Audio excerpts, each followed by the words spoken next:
比特币减半后牛市还剩多久？减半的附近会暴跌吗？如果你对这个问题感兴趣，请随我看下去。我们可以看到，我画出白色直线的地方，就是比特币减半的时候。你可以发现呢，我们就在今天，就在4月20号早上的时候，我们东八区早上的时候，我们迎来了比特币的第4次减半。那我们都知道，比特币减半过后呢，会迎来疯狂的牛市上涨，甚至可以说啊，只有在减半过后，最疯狂的牛市才要到来。那我们可以观察一下，我们可以复盘一下过往，我们在减半当天，然后一直到我们牛市顶峰，大概都间隔了多久？那我们可以稍微推敲一下，我们这轮牛市还剩多久的时间要走？首先呢，我们先回到我们当时在2020年的5月左右，当时呢，我们做了一次减半。那我们在减半过后呢，其实我们很快就来到了6万多左右的价位了。那当然呢，我认为其实就以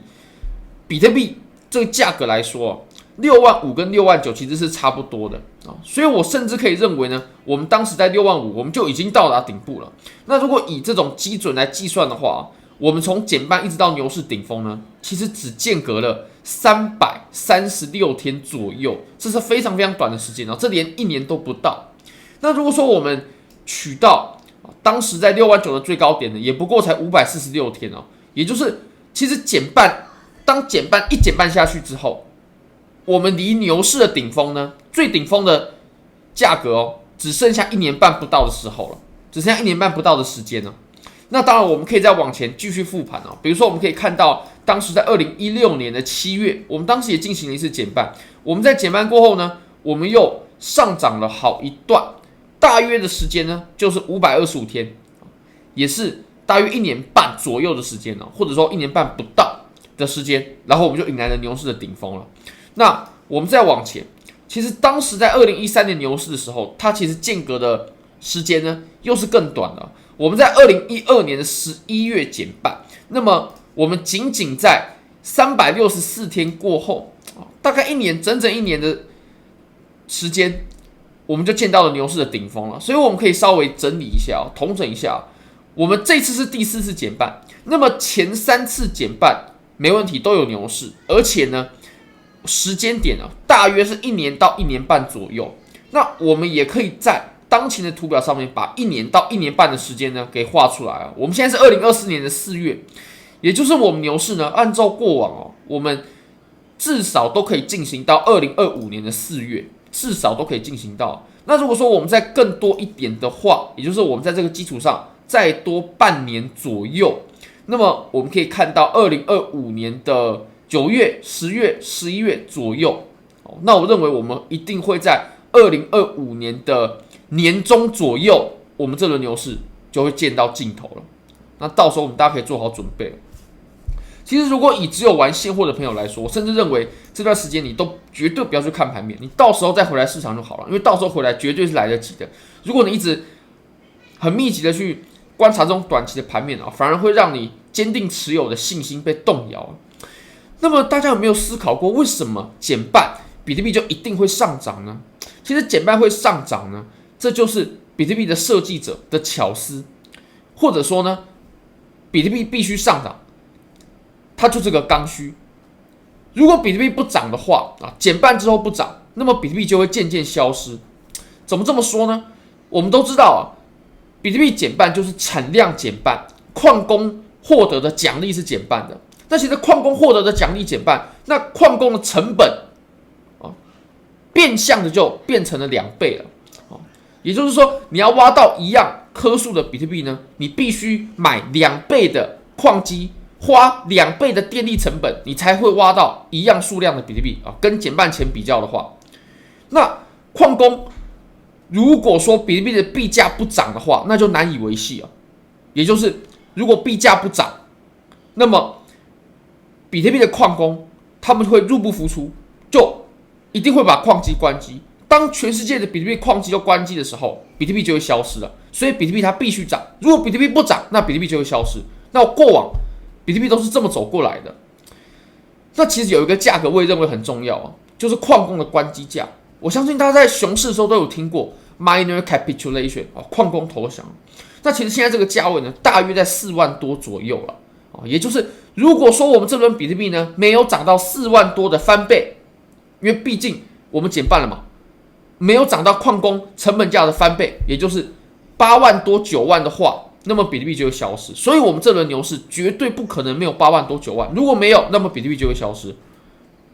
所以我相信10万是一个非常非常保守的价位了。那其实不瞒各位说了，在比特币上一轮牛市的时候呢，大家的目标就是10万。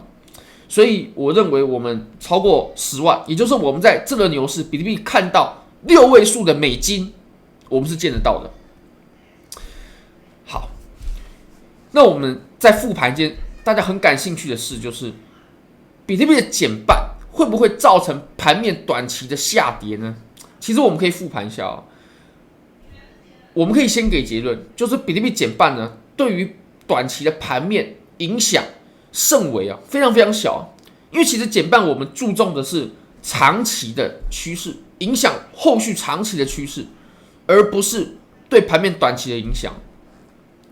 那我们可以稍微看一下啊，其实我们当时呢，在2020年的时候，减半结束过后呢，我们其实并当天是涨的啊。那其实涨也跟减半啊，当天涨跟减半其实关系也是不大了。那你可以看附近的，基本上也是震荡啊。所以我认为你说下跌啊，跟减半有很大的关系，我相信这种说法是不成立的。那我们再看一下，当时在2016年的时候，确实当时盘面有短期的下跌啊。不过我相信，如果影响是这么短期的话，它在当天就会反映出来。那我们可以再看到，当时在2012年啊，当时在2012年的时候，其实减半过后呢，盘面就是没有波动的，还没有波动了一阵子。所以我认为减半跟盘面短期的下跌呢，基本上可以说是不相关了。好，那我们最后再来看区块的高度。其实我们都说比特币减半啊，它剩几天几个小时，这种其实是很不专业的说法啊。至少在专业的人看起来，在圈内人看起来，这就是很不专业的说法。专业的人呢，都是讲这个区块高度的。那区块高度啊，这是个什么意思呢？也就是当比特币的区块链被开采出来的时候呢，这个区块被确定被打包的时候，它就会确定这个区块链的高度。那区块链高度每到达21万的倍数的时候，都会减半。是什么意思呢？这是它的设定啊，也就是第一次减半就是比特币的区块高度在21万的时候，第二次就是42万，第三次63万，第四次84万。所以其实昨天晚上的时候，我们的区块高度大概是83万9900多。那在今天我们东八区的8点的时候呢，就到达了84万，然后比特币就减半了。所以以后呢，如果你看到别人，然后你问他说减半还剩多久，他如果告诉你的不是天数，而是区块链高度的话，也就是说，现在减半还剩多久？然后你回答说，现在区块链高度到达84万087个，那你就知道，这个是圈内人了。其实讲这个才是专业的，因为重点就不是这个时间了。好，那我们最后再来看时间倒数好了，确实这个是很世俗的，就是我们大家最终还是要转换成时间嘛。但其实比特币减半看的是区块链的高度，这个减半呢，在没几个小时之前呢，它是只剩下几个小时就是0天，然后几个小时就减半了。那其实在这次减半之前，4年前我就在倒数，就是大家在几天前呢看到这个减半只剩下3天、2天、1天，甚至几个小时。对，我在倒数这个表的时候，我就是从你们看到的这个天数就开始倒数了，就是从1000多天开始倒数了当然我很注意的时候可能是700-800天，那到现在这个表又重新reset 了一次。那我相信4年过后又会再有一次牛市。不过在下一轮牛市开始之前呢，我们必须好好把握这轮牛市，并且要在这轮牛市结束的时候呢，完美的逃顶。如果大家想要把握这些交易机会的话，非常欢迎大家可以点击影片下方的 Bybit 链接。现在只要